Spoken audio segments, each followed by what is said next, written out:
Isa na namang malaking tagumpay ang naitala ng kapulisan sa Masbate matapos maaresto ang isang regional most wanted person sa isinagawang operasyon sa Masbate City.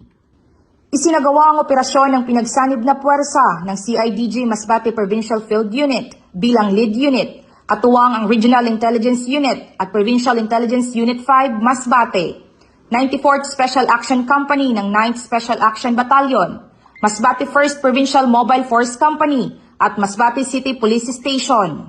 Naaresto ang akusado sa bisa ng warrant of arrest na inilabas ng Regional Trial Court, Branch 44 Masbate City, kaugnay ng kasong murder na may walang inirekomendang piyansa. Matapos ang pag-aresto, isinailalim ang akusado sa medical at physical examination. Muli, pinatutunayan ng Masbate Police Provincial Office at ng Masbate City Police Station ang kanilang matatag na kampanya laban sa kriminalidad bilang bahagi ng layunin ng Philippine National Police na masiguro ang isang ligtas at mapayapang pamayanan para sa bawat Masbateño.